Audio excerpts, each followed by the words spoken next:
I hope you enjoyed your lunch, and I hope that you all had also some coffee, because now we're getting in more details. You will hear a lot what you have already heard this morning, however, now allocated to the segment to understand how our segments will achieve their midterm targets and beyond. As a first presenter, you know already, Jürgen now coming as really the president of E&M Europe to present his segment. Good. Thank you. That's a good start. Appreciate it. Thanks a lot. So thanks for coming back, everyone. And thanks, Bettina, for implying that my presentation will require coffee because it will be boring. I take this as a motivation for the next 20 minutes. Good. So what you will hear now in the afternoon is more details, more flavor on how we are implementing the strategy that Thomas and that Matti have explained in our specific segments. So Christian, Thorsten, and myself will go through the segments. You will see some common flavor as we walk through it. You will see some specific topics that keep us busy in these segments. And I'm starting again with Engineering and Maintenance Europe. So what's the starting point? Where are we today?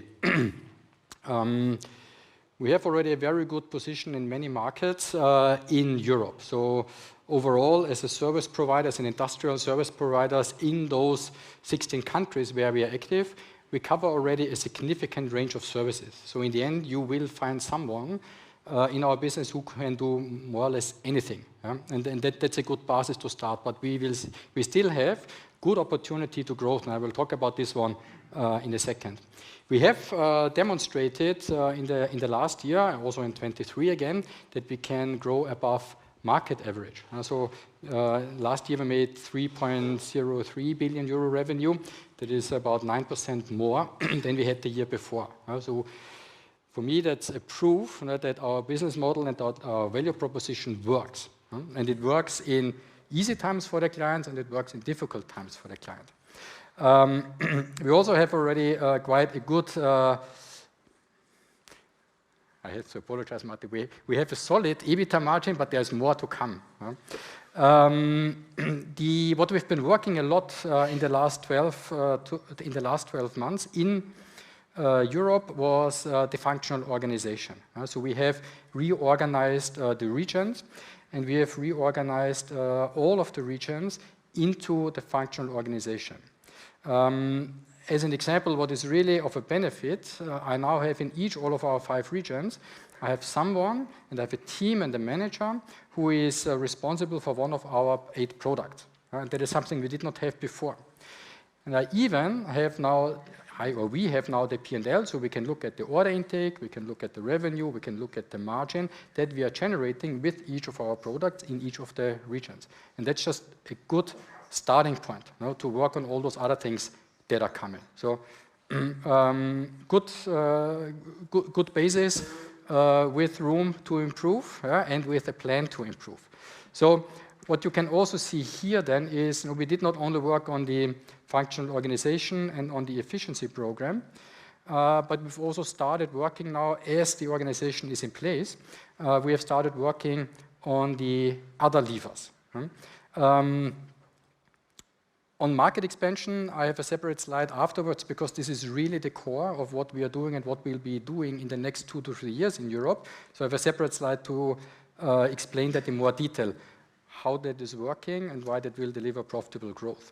De-risking for us in Europe is very much about renegotiating dilutive framework contracts. A dilutive contract can either be because of lower rates or because of unfavorable payment conditions. And we have gone through our portfolio. We had 2 years ago, 1.5 years ago, we had quite a lot of them, and we have worked them through case by case by case. And in many instances, we have been able to convince the client to renegotiate the rates or to improve the indexation conditions or to improve the payment terms. In some of them, we have not managed. That sometimes happen. Again, it always takes two to find a solution. But what I was really impressed about the teams in the regions, that they have stood their ground and said, if I do not reach my acquired margin or my acquired conditions, the ones that I want to have, I stay out of that. So we have let some of those contracts also go. And it always happens also in our industry that 2 or 3 years later, the clients are coming back. So that may be the case with us as well here. The market expansion is within our existing markets, and again, more on that on the next page, but we are also looking carefully on adjacent markets, and that can either be a geography or a country. So Thorsten, who will talk later on about the segment technologies, he's very active in many of those countries in Europe where we are building pharma plants, green energy plants, and so on and so forth, but we don't have a lot of maintenance presence in those countries. Right? In Scandinavia, we have the one or the other country as an example. And we start kind of handing over the client relationships, and as the plants are being built, we get introduced from engineering and maintenance to talk to the clients how we can improve the maintenance. And as these plants are going into production, there is more work for us as well. And that will mean that in some of those countries where we don't have that huge presence in Europe right now, in engineering and maintenance Europe, we will be more active. Also industries, adjacent industries is something we are looking at as well, where we can apply the knowledge that we have. One of the examples there is data centers. Now, everyone is talking about artificial intelligence, but artificial intelligence requires two things. First of all, chips, and second, data centers. Someone needs to calculate and do all those statistics of the deep data models, and that is done in data centers. What the interesting part of that is a data center requires a lot of energy, and we have companies like Google, they want green energy, and they also produce a lot of heat. Now again, energy creation and heat are two of the core competences of Bilfinger. So we are applying our core competences that we have learned in other industries to new industries, and this is what we're looking more and more as well. Innovation and digitalization. Last year we talked a lot about robots and drones, and we continue to work on that, but something that has accelerated is how to use automation. You may call it robotics, but how you use process automation for the administrative work. Matti was talking in the morning about us reducing the NTA and reducing the WIP, and automated invoicing is one of those tools that we have started to introduce in our scaffolding business in the UK. Then we have introduced it in our scaffolding business in the Netherlands, and now we are rolling it out to our scaffolding business in Germany. Now, in the past, someone was writing the documentation for the scaffold that has been built. He or she attaches an invoice to that, he sends it to the client. Then it lies on the desk of the client. At some point in time, the client has time to pick it up, to check it. Client comes back with question, it lies on one of our desks again. And so it just takes time and time and time until really the money comes on our bank account. Now with these automated processes, all of that goes through robots or through software. And the software works day and night. The software doesn't keep something lying on its desk. And also the quality and the amount of questions we get back is much less. The quality is higher and the amount of questions we get back is fewer. So we get the money from the works that we have done in a very short time, and it requires less administration. Two benefits.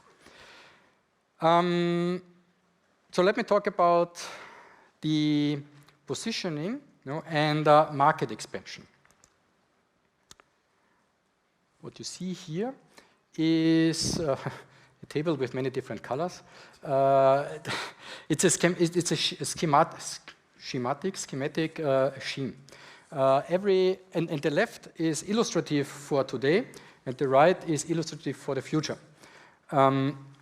And each line represents one of the regions, and each column represents one of the regions, and each line represents one of our products where we are active. And it is quite a mixed picture that we see, where in some areas we have very high market penetration, in some a low market, and in some we are not present as well. What we have gone is through all of that, all of those markets, and say where can we sustainably and profitably grow. And the future for Bilfinger in E&M Europe looks like this, similar like this. Again, that's just illustrative. But what you see is that we will create more dark spots with more market penetration. But you also see we are not going to conquer the world as all at once. So we are prioritizing what we are doing. So for example, inspection services is something which we will push in the future. Engineering is something we will push in the future. But the overall objective is that we have a consistent portfolio to all of our regions. And again, the logic behind that is the same one that we talked about when we had the Stork presentation. And Thomas talked about outsourcing in the morning. This is a big enabler of outsourcing. When the big clients like BASF, Dow, Shells, they are thinking of outsourcing the maintenance on a plant, they want to have someone who can do all of those trades. Someone who can do turnarounds, maintenance, modifications, mechanical, electrical, you name it.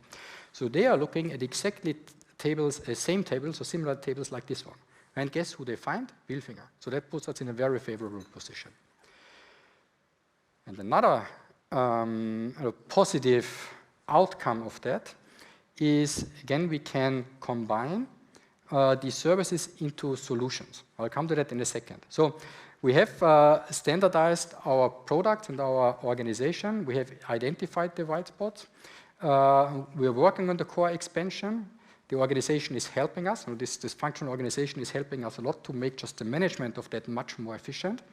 We are using training and education as a facilitator. If people are working on other trades, you need to train them. We are allocating budgets to do so. And then, we are looking if the right M&A activities help us to accelerate this. Let me give you some examples on how we can combine that into solutions. And again, you need a broad range of services in a specific market to be able to do so. The first one is the Bilfinger Net Zero approach. We have developed a solution where we go on a site, and it's more and more becoming tailored to the food and beverage industries, where we go on a site, we assess the current CO2 emissions, and we propose with our technical consultancy teams the modifications of the plants. And then we also have the ability to do the engineering. If the client says, yes, this is a good idea, dear Bilfingers, can you please do the engineering? Yes, we can. And then we can even do the modifications. To give you one example, we have started to work on that with Heineken on about 10 plants, 5 to 10 plants in Europe. We started with a 1 million euro technical consultancy contract where we have assessed their plant and came up with recommendations on what to change.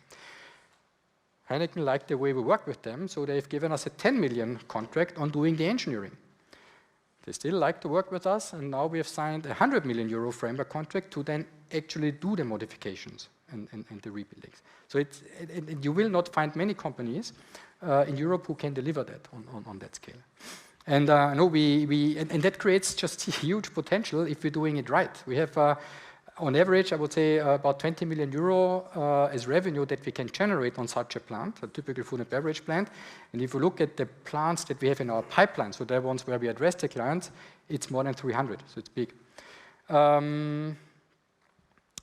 Another example is the Bilfinger Advanced Inspection, where we apply technology. That is, the technology is there, but we apply it to a certain application, to a specific application.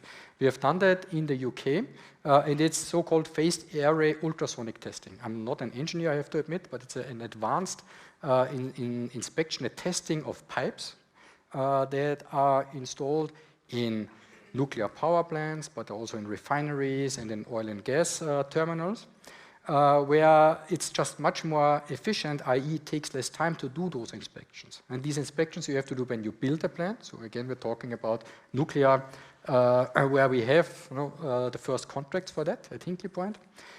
But it's also something that is then regularly done as part of maintenance and asset integrity.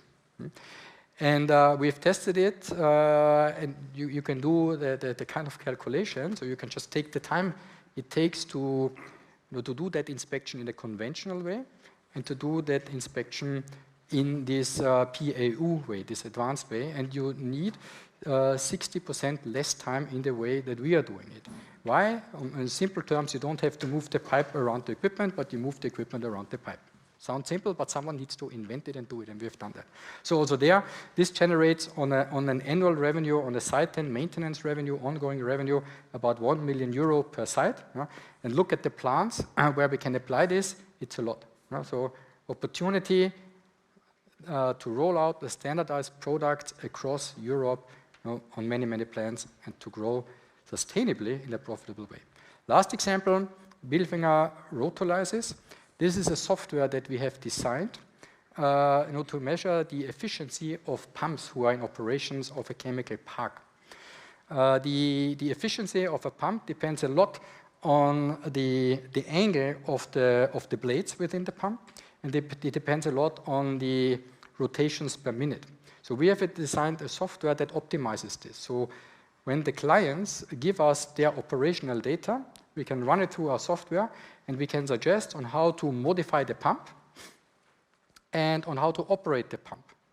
And then again, we in addition to the engineering know-how, we also have the capability to go into the plant, to disassemble the pump, bring it to our workshops, rework it, upgrade it, bring it back into the pump, into the plant, and assemble it again. So we can help the client from the beginning to the end to increase their efficiency.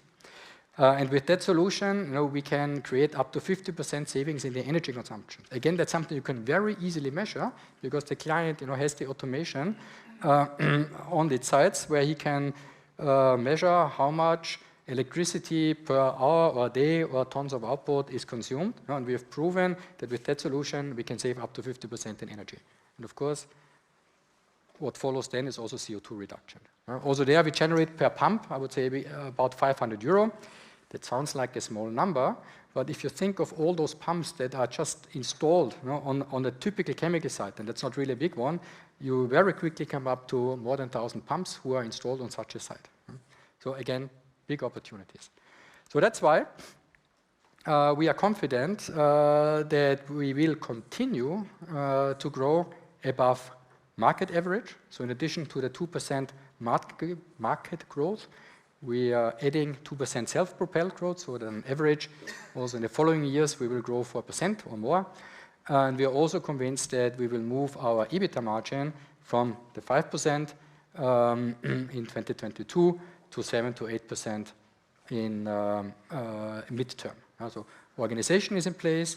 We are moving into the next phase of the strategies. We're getting good response from our clients, and we continue to work on things like the ones that I have presented.